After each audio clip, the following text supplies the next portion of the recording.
Então, dando continuidade ao mês do lar, mês da família, a mensagem dessa noite, tendo como tema central o que tem semeado, hoje é eliminando a semente ruim. Estudamos sobre a semana passada sobre o prazer de colher frutos de bênção na família, se lançarmos a semente da palavra de Deus no coração dos nossos filhos, dos nossos próprios corações. Semana passada, sendo o Dia das Mães, nós falamos a respeito da exortação que é dada e o incentivo que é dado às irmãs a semearem no coração dos seus filhos, e não somente aos filhos, aquelas que têm também a possibilidade de semear no coração dos netos e dos sobrinhos a semente santa. Os exemplos de Moisés, Samuel e Timóteo são exemplos de homens que tiveram a semente germinando nos seus corações no tempo certo e deram frutos para a glória de Deus. E nós vemos ao longo da história isso acontecendo na vida de muitos irmãos. Uma das famosas é a mãe dos irmãos Wesley, que ela orou e orava sempre a Deus pelos seus filhos. E dois deles, o Charles e John Wesley, acho que o outro é Charles, o famoso é o John, o outro acho que é Charles Wesley, foram grandes pregadores da palavra de Deus. Então vale a pena investir na agricultura espiritual na vida dos nossos filhos, daqueles da qual nós temos a possibilidade de influenciar. E hoje nós veremos que, infelizmente, embora tenhamos cuidado de lançar a boa semente, muitas vezes sementes ruins tentam germinar no campo. Quem cultiva a planta, quem trabalha com a agricultura, e aí vocês receberam suas plantinhas, podem ter percebido isso, que às vezes, lá quando você está olhando a semente brotar, mas é semente, isso que está sendo brotado da semente, ou é apenas mato que está nascendo junto? Hoje de manhã eu estava olhando nosso jardinzinho, está cheio de trevinho ali, já, nós não cultivamos o trevinho.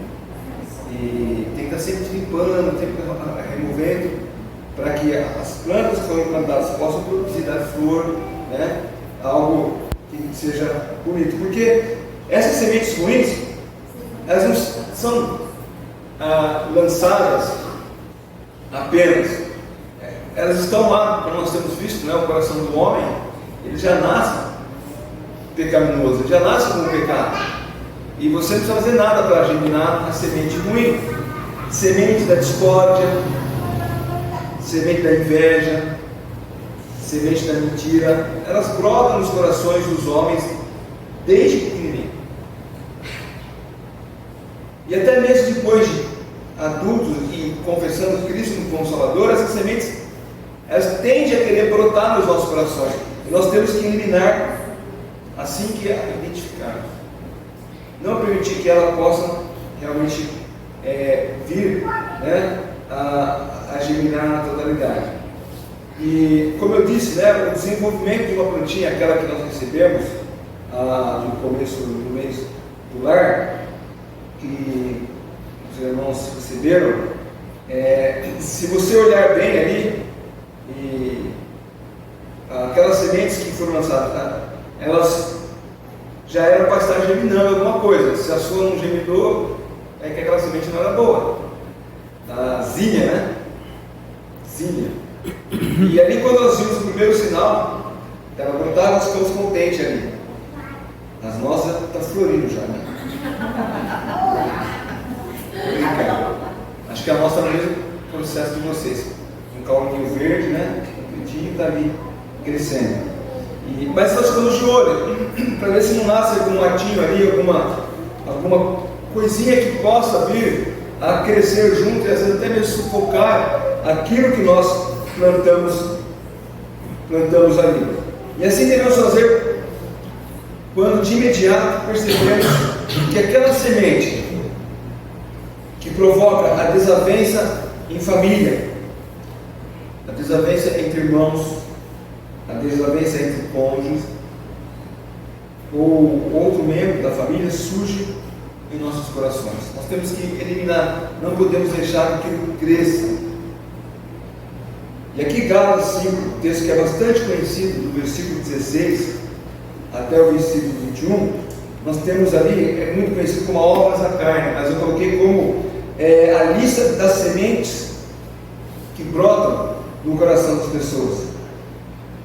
O apóstolo Paulo chama de obra da carne, né? No versículo 19, as obras da carne são, e elas surgem sorrateiramente no coração da pessoa, e se não for eliminado, pode acabar com as nossas famílias. Ela pode acabar com 7:06 ainda, tem bastante tempo, né? Eu li 3 minutos, estava 7:06, agora está 7:06 ainda. Pronto, aqui. Ela pode acabar com a harmonia do lar.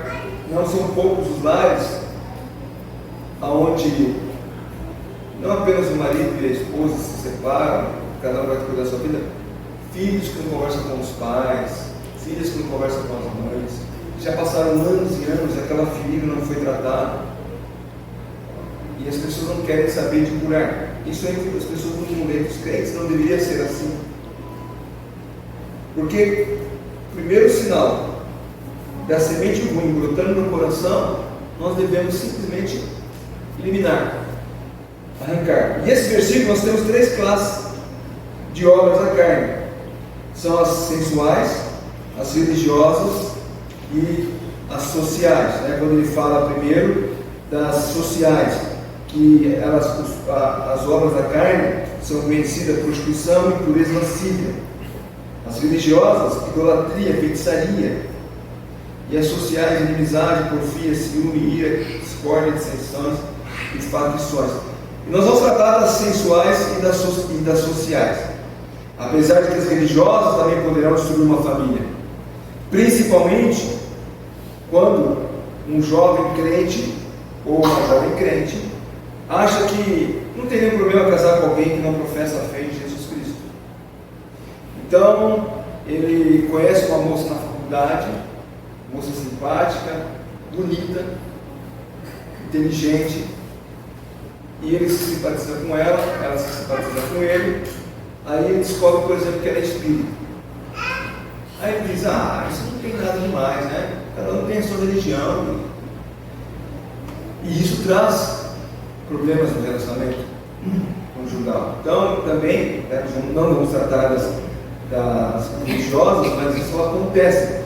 Quantos casais, quantas moças, né, casam com um rapaz que não é crente, mas que frequenta a igreja? Quantas vezes já ouvimos falar? E depois de casado, ele fala: a partir de hoje você não vai mais na igreja. Ou ele não vai na igreja mesmo, mas respeita que ela vai na igreja, daí nasce a primeira criança, e ele a pressão que ela sente da parte dele e da família dele é que batizem a criança, porque, afinal de contas, né, ela é uma criança, e nos catolicismos não batizamos criança, ela vai nascer para crescer pagã, e começa a ver o quê? Começa a ver já pressão no relacionamento conjugal. Mas voltando aqui para as obras sensuais, prostituição, impureza, lascívia. Talvez você possa pensar que essas são sementes que os casados, que só os casados devem tomar cuidado. De fato, nós precisamos tomar cuidado para não deixar nenhuma dessas sementes brotar em nossos corações. Sermos enganados, achando que uma aventura amorosa fora do casamento não é nada demais, não vai trazer nenhum prejuízo para o relacionamento ou coisa parecida. Mas a verdade é que todos, tanto casados como solteiros, né, homens e mulheres, todos devemos vigiar para não deixar essa semente brotar em nosso coração. Como é que é possível uma semente dessa brotar no coração de um crente? A prostituição, a impureza, ou a lascívia. Como é que isso pode vir brotar no coração de uma pessoa que é crente? Antigamente, talvez o acesso à imoralidade sexual era mais difícil. Você, tinha lá no Banco Jornal, revistas proibidas para menores de 18 anos. Então, você só teria acesso se algum maior comprasse aquela revista. O cinema, filmes classificados para maiores de 18 anos. Então, você não tinha acesso a isso. Mas hoje nós carregamos uma fonte repleta de prostituição e pureza lascívia no bolso. Os nossos celulares são uma fonte que explora a imoralidade. Até mesmo não pensando apenas em filmes, né, pornográficos, por exemplo, mas quantas inocentes séries de televisão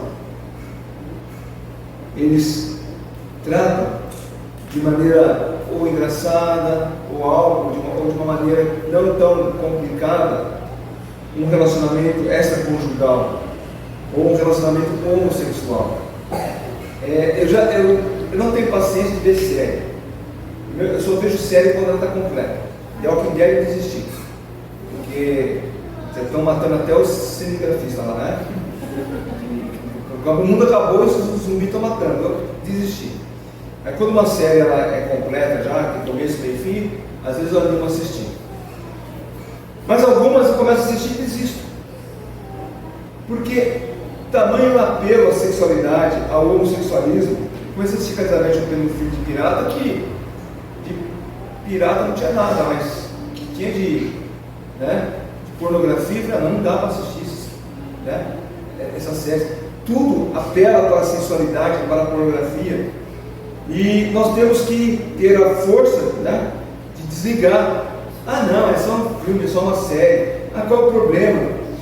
Aquilo que era algo inocente, né, hoje é tratado abertamente. Temas de homossexualidade. Isso é visto como natural, normal.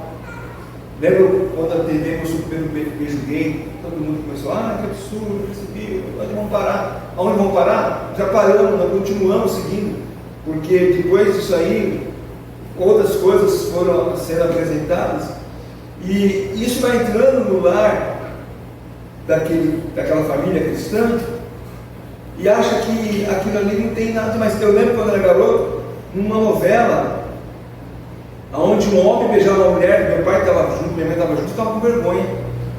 Eu sentia vergonha daquilo. Abaixava a cabeça, fingia que estava vendo. Hoje em dia, que é isso, é tão natural. Então essas coisas acabam entrando dentro de um lar e as pessoas acabam achando que filmes que tratam de triângulo amoroso, e alguns até torcem para que aquele casal que está traindo, ou o marido que está traindo a esposa, que é uma megera, que eles fiquem juntos, ou aquela mulher que tem um marido que é carrasco, que ela está sendo assediada por um outro rapaz romântico, bonito, inteligente, que ela se dá bem com ele porque o outro não merece ela. Acaba torcendo para que o pecado seja concretizado ali naquele relacionamento. E então, coisas como divórcio, adultério, não são mais vistos como pecado, são coisas comuns, natural. E olha, não foi de ontem para hoje que isso começou. Foram anos de sementes sendo lançadas em nossos corações. E que apenas antes só olhávamos para tudo isso, mas não protestávamos contra, não mudávamos o canal, não desligávamos a televisão, não deixávamos de assistir aquele programa. Hoje em dia, não, tem umas cenas meio assim, mas então a gente vai começando a criar brechas e nos convencer de que, de fato, aquilo ali não é tão ruim assim. E nós vivemos uma época, né, onde que você não pode ter uma opinião definida sobre certos assuntos, que se você opinar a respeito daquele assunto, você é visto como, por exemplo, homofóbico. Mas se perguntarem por que você assiste tal programa, porque ele é um apelo muito forte para o homossexualismo. Se é homofóbico. Não, eu não concordo, então eu não assisto. Essa semana, inclusive, manchete, né? A Volkswagen lançou o primeiro carro para os gays, né? O Polo, e muitas pessoas brincaram a respeito do assunto, porque zombando, né? E ficaram bravos, porque como estão zombando, quer dizer que não pode ter um carro. Para quem não tem, existe carro para gay, carro para negro, carro para branco, carro para japonês, carro é carro, e cada um tem o seu carro.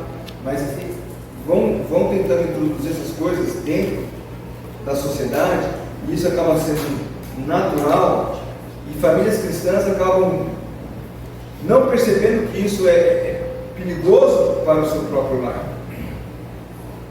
Prostituição e impureza lascívia, ou como diz em outra versão, a imoralidade sexual, a impureza e ações indecentes são pecados para Deus. Quantos casamentos são destruídos pelo descuido nesta área? Quantas famílias são afetadas porque o marido deixou o lar por uma aventura com uma moça mais jovem, ou uma esposa cansada de ser empregada da casa se lança num romance com alguém do serviço? E também, novamente, não foi da noite para o dia. Os corações vão se convencendo que eu tenho esse direito também, ela tem o direito.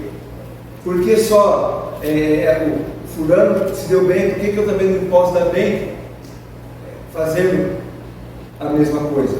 Quantas moças solteiras engravidam porque não queriam ser marcadas pelas amigas como a única que ainda não transou?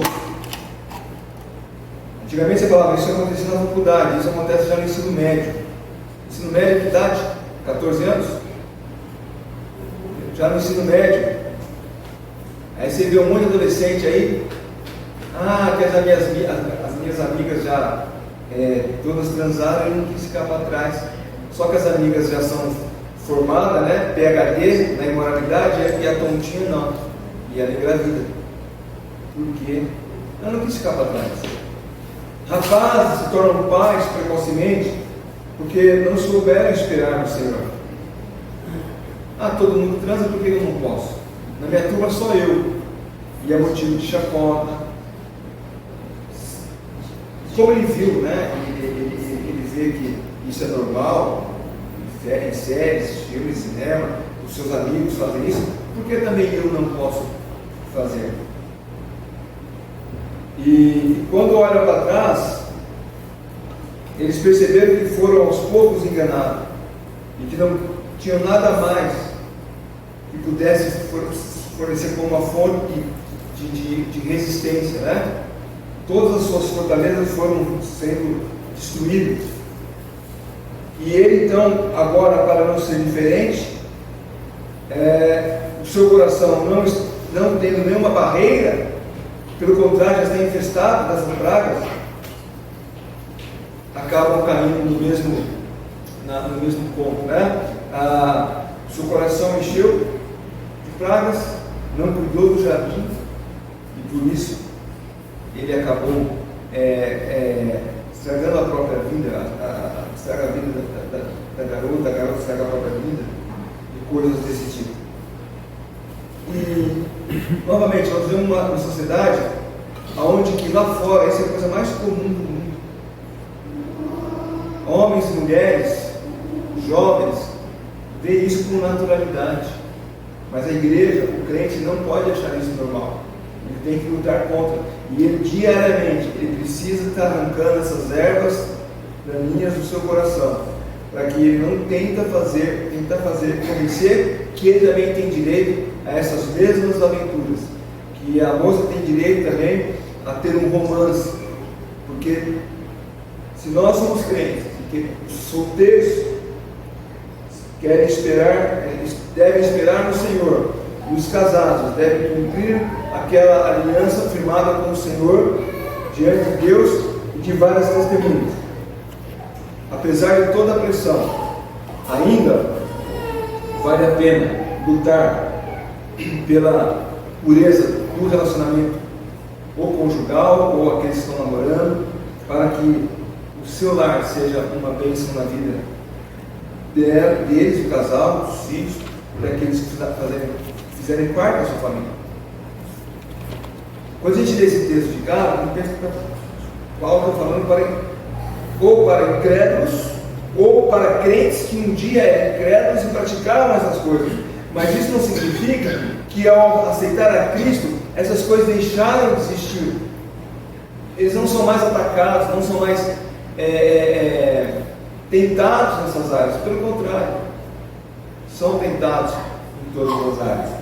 Por isso é necessário arrancar essas ervas daninhas, é necessário eliminar a semente ruim, para que não possa criar raiz e depois se torna difícil de tirar do seu coração. As outras sementes, as sociais, inimizades, porfias, emulações, iras, pelejas, dissensões. Na nova tradução da linguagem de hoje, nós lemos inimizades, porfias, brigas, emulações, ciumeiras, né? E são coisas que querem atacar, acesso à raiva, ambição egoísta, desunião, divisões, invejas. Tudo isso faz parte de uma semente lançada no coração e que, brotando, vai causar uma dessas situações na vida. Quantos são os casos de vermos irmãos que brigam porque há ciúmes, há inveja, ou casais que brigam, têm divisões, né? Acabam tendo discórdia, disputa até mesmo, casais onde o homem e a mulher trabalham e disputam a ascensão profissional ou o melhor salário. Isso acaba criando divisão dentro do lar. As crianças, como falamos na semana passada, elas vêm com o HD corrompido pelo pecado. E é natural observarmos entre elas disputas, brigas. Uma hora estão se amando, se beijando, e daqui a pouco estão se pegando no talo. E você vai ver por quê? Querem o mesmo brinquedo, por exemplo. Isso talvez seja uma coisa natural numa criança que ainda não percebeu que aquilo que ela está fazendo é pecado, que aquilo que ela está fazendo é motivado pelo pecado que está no seu coração. Mas se os pais não estiverem cultivando o coração, não estiverem eliminando isso do coração das crianças, ela vai crescer, vai se tornar um adulto, muitas vezes um adulto mimado, birrento, antissocial, disputando com outras pessoas a atenção. Por isso acaba criando situações, né, onde as atenções têm que ser voltadas para ela. Se ela não é o centro das atenções, então ela fica emburrada, fica brigando. Por quê? Porque aquela semente está lá no coração, brotou e não foi tratada. E essas pessoas, quando formarem as próprias famílias, se não tiverem disposição de arrancar esses frutos ruins do coração, vão sofrer e farão outros sofrerem, né? Por quê?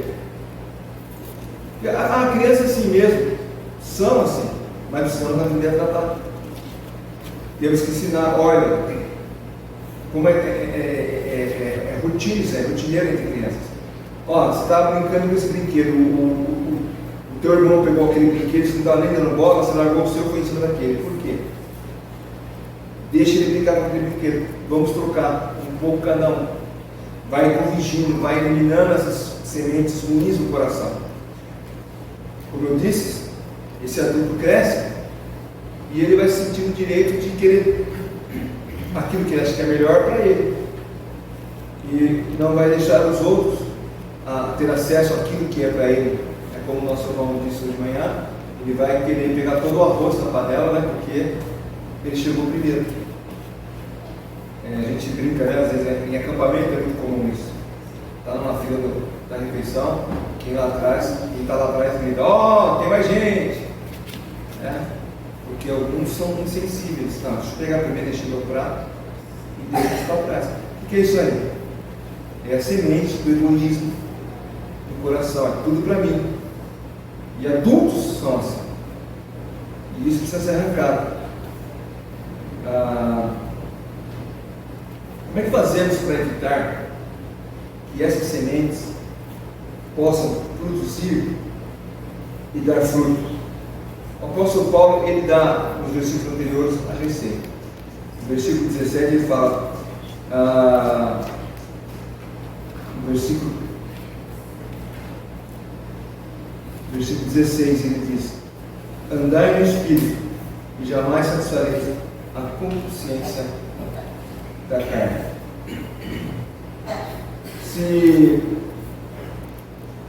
No versículo 17 ele chama a atenção que a carne milita contra o Espírito.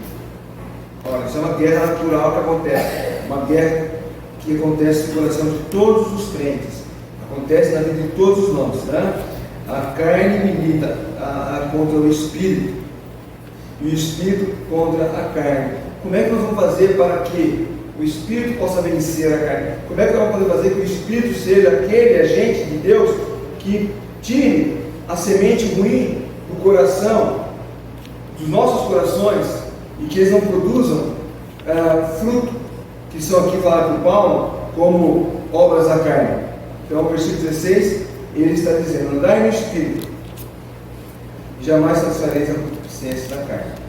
Se o segredo para a família colher o fruto do Espírito, que são aqui no versículo 22 e 23, né, que nós conhecemos também, amor, paz, longanimidade, benignidade, mansidão, e isso aí no lar deve ser o nosso objetivo maior.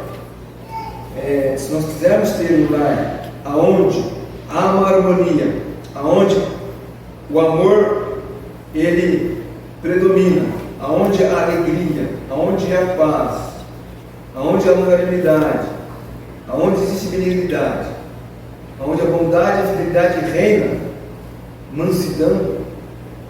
Se nós quisermos ter um lar assim, nós temos que aprender a andar no Espírito, a fim de que Ele possa eliminar essas sementes dos nossos corações. Como é que nós podemos andar no Espírito? Como é que um crente anda no Espírito? Como é que uma pessoa anda no Espírito? A resposta simples é: não fazendo justamente aquilo que a carne tanto deseja. Tá bom, mas como é que nós vamos fazer isso? Nós vamos andar no Espírito à medida em que nós nos aproximamos de Deus. Se nós estivermos aproximando de Deus, nós vamos estar andando no Espírito. Como é que nós nos aproximamos de Deus? Existem vários caminhos. Um deles é a oração. Quantas vezes você ora? Uma vez perguntaram isso, eu estava numa reunião, lá em São Paulo tem a igreja de Cristo Salvo, a igreja do tio Cássio, e de segunda-feira tinha uma reunião para jovens. E ele perguntou: quem ora 3 vezes ao dia? Eu levantei a mão. Eu orava na hora de café da manhã, almoço e janta. Aprendi a orar, né? 3 vezes ao dia. Não era isso. Ter um espírito de oração constante. Orar em momentos em que você está lá trabalhando. Obrigado, Pedro.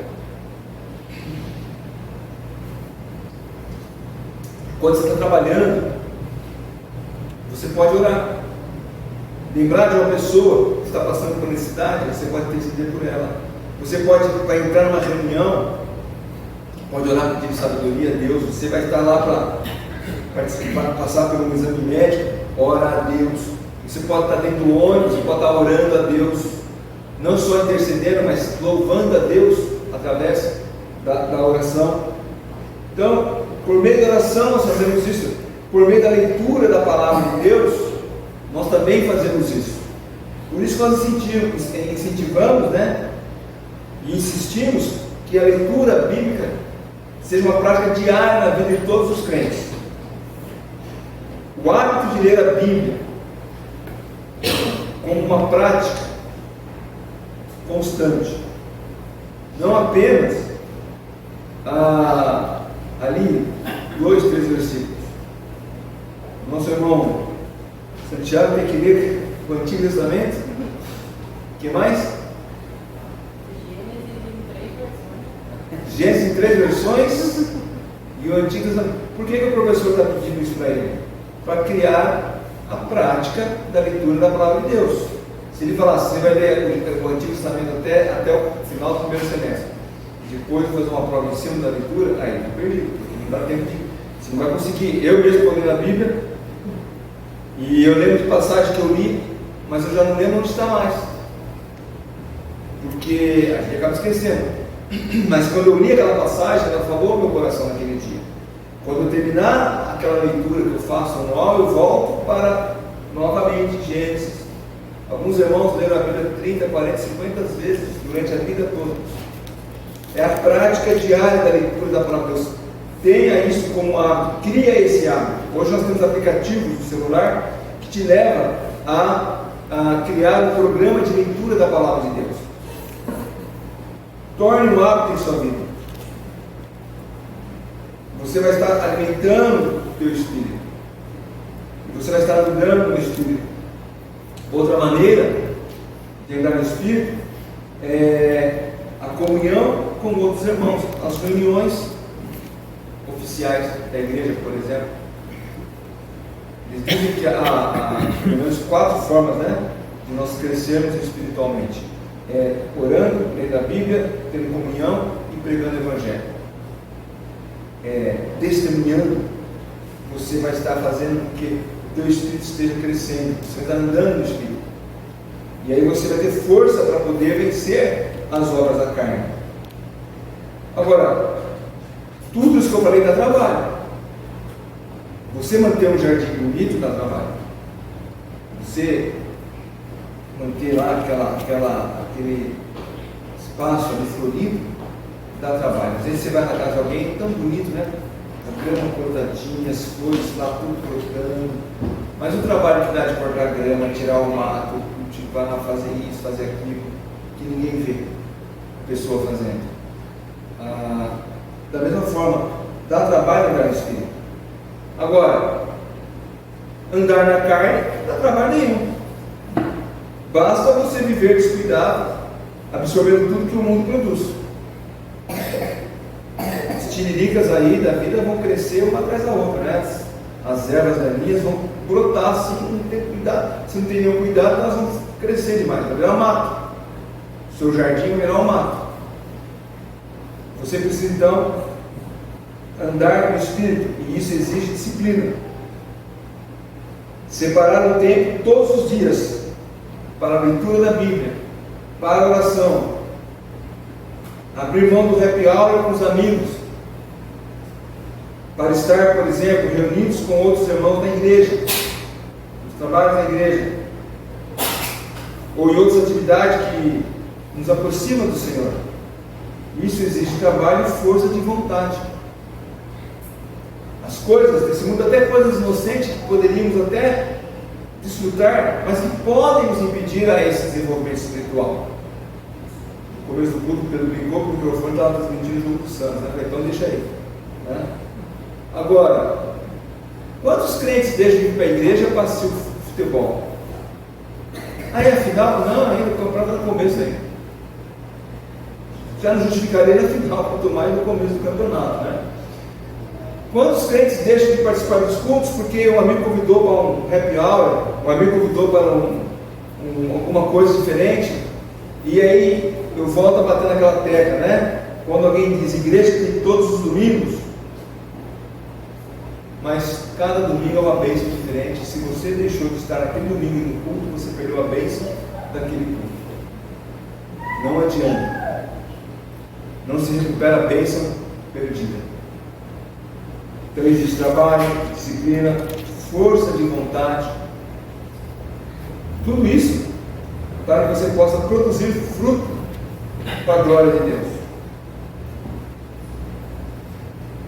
A carne, ela, como eu disse, você não precisa fazer nada. Ela prefere sentar à mesa de uma lanchonete, ou à mesa de um restaurante, ou na casa de um amigo, passar tempo com frivolidades, do que sentar e prestar atenção na palavra de Deus. A carne vai querer isso. Mas nós temos que lutar contra isso. Paulo fala que nós devemos lutar contra essas coisas, né? Porque a carne milita contra o Espírito. Se você quer eliminar a semente ruim do seu coração, você vai ter que trabalhar. E o Salmo 119, especial, dos versículos 9 ao versículo 16. Salmo 119, versículo 9 ao versículo 16. Salmo 119 é aquele maior salmo da Bíblia, você sabe, né? O maior salmo da Bíblia. Versículo 9 a 16 nós lemos assim: de que maneira o jovem, e aqui não só apenas o jovem, mas cada um de nós, né? Não estamos jovens assim, mas todos nós. De que maneira poderá o jovem guardar puro o seu caminho, observando segundo a tua palavra? De todo o coração te busque, de todo o coração te busquei, não me deixei fugir aos teus mandamentos. Guarde no meu coração as tuas palavras para não pecar contra ti. Bendito és tu, Senhor. Ensina-me os teus preceitos. Com os lábios tenho narrado todos os juízos da tua boca. Mais me regozijo no caminho dos teus testemunhos do que com todas as riquezas. Meditarei nos teus preceitos e nas tuas veredas terei respeito. Terei prazer nos teus decretos. Não me esquecerei da tua palavra. O Salmo 119 tem vários outros versículos que falam da importância da palavra de Deus, da importância da lei do Senhor no coração do crente. Mas aqui nesses versículos nós podemos observar frases como essas, né? Com todo o meu coração te busquei. Ou seja, buscar ao Senhor de fato no coração. Escondi a tua palavra no meu coração. O que significa isso? É decorar ela, ter ela no coração, não escondida lá, que nem você acha, mas ter ela no seu coração, na sua mente, para justamente não pecar contra Deus. Ele continua: ensinai-me os teus estatutos, com meus lábios declararei todos os juízos, folguei ou me alegrei tanto no caminho. Meditarei nos teus preceitos. É ler a Bíblia e sair pensando naquilo que você leu. É você participar de um culto e pensar a respeito daquilo que você ouviu durante a semana, ficar meditando através da lembrança do que foi dito, ou talvez alguma coisa que foi importante para você. Você começa a meditar naquilo e você em casa até procura se aprofundar um pouco mais sobre aquilo que você ouviu da palavra de Deus, ou na leitura bíblica, um texto que você lê que destaca, você marca para depois se aprofundar naquilo que você acabou de ler. Isso é meditação. Terei respeito aos teus caminhos, ou seja, vou observar os caminhos de Deus, recrear-me-ei nos teus estatutos, ou terei satisfação, alegria. E mais ainda, por último, não me esquecerei da tua palavra. Esse deve ser o caminho que cada crente deve seguir na sua vida. Para que você possa produzir fruto no seu lar, para a glória de Deus, você tem que seguir o caminho da palavra de Deus. E como eu disse, tudo isso é trabalhoso, mas o resultado é recompensador. Talvez você seja confuso e não saiba bem o que o seu coração está produzindo. Então, a oração de Davi cai bem nessa hora, quando ele diz no Salmo 139, versículo 23 e 24, né? Sonda, meu Deus, que conhece o meu coração. Prova-me e conhece meus pensamentos. Vê se há em mim algum caminho mau e guia-me pelo caminho eterno. Essa é a oração, Senhor. Se há no meu coração algo que não lhe agrada, se há no meu coração algo que desvia o meu caminho do Senhor, se há no meu coração alguma semente ruim que vai produzir pecado, mostra para mim. Eu posso estar sendo enganado. Como eu disse, às vezes uma prática inocente pode me levar a desviar do caminho do Senhor, pode me levar a abandonar o caminho do Senhor? Tudo começou com uma prática docente, uma coisa que não